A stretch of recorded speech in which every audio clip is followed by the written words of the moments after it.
Ikalabimpitong Kabanata.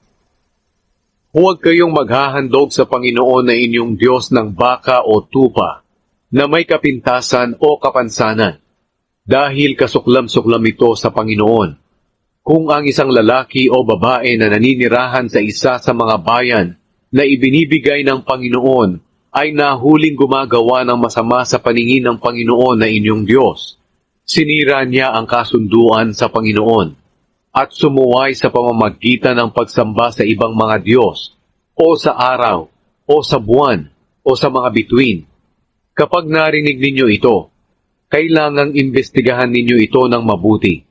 Kung totoo ngang ginawa sa Israel ang kasuklam-suklam na bagay na ito, dalhin ninyo ang taong gumawa ng masama sa pintuan ng lungsod, at batuhin hanggang sa mamatay. Pwede lang patayin ang tao kapag napatunayang nagkasala siya sa pamamagitan ng patutuo ng 2 o 3 saksi. Pero kung isa lang ang saksi, hindi siya pwedeng patayin. Ang mga saksi ang unang babato sa taong nagkasala, at susunod na babato ang lahat ng tao. Sa pamamagitan nito, mawawala ang masasamang gawa sa inyong bansa.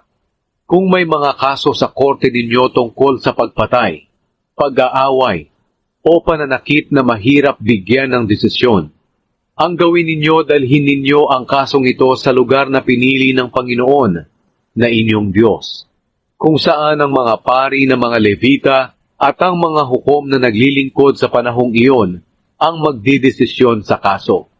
Kailangang tanggapin ninyo ang kanilang desisyon doon sa lugar na pinili ng Panginoon. Sundin ninyong mabuti ang lahat ng sinabi nila sa inyo.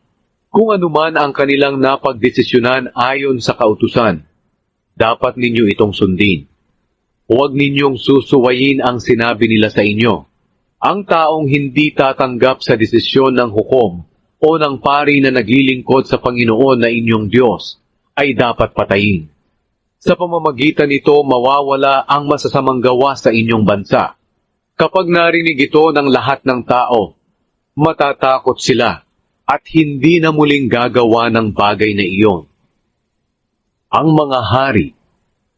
Kapag nakapasok na kayo sa lupaing ibinibigay ng Panginoon na inyong Diyos, at maangkin na ninyo iyon at doon na kayo manirahan, sasabihin ninyo, pumili tayo ng hari na mamumuno sa atin, katulad ng mga bansa sa palibot natin.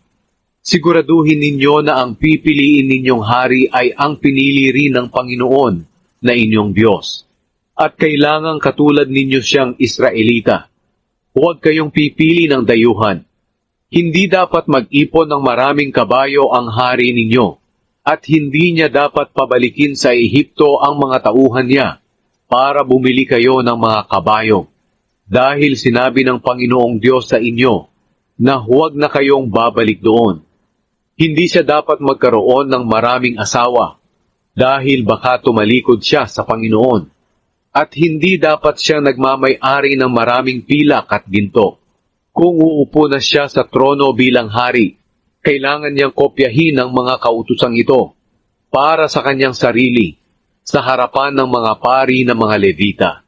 Dapat niya itong ingatan at laging basahin sa buong buhay niya, para matuto siyang gumalang sa Panginoon na kanyang Diyos, at masunod niya ng mabuti ang lahat ng sinasabi ng mga kautusan at mga tuntunin. Sa pamamagitan din ng laging pagbabasa nito, makakaiwas siya sa pagyayabang sa kapwa niya Israelita, at makakaiwas siya sa pagsuway sa mga utos ng Panginoon. Kung susundin niyang lahat ito, maghahari siya at ang kanyang angkan ng matagal sa Israel.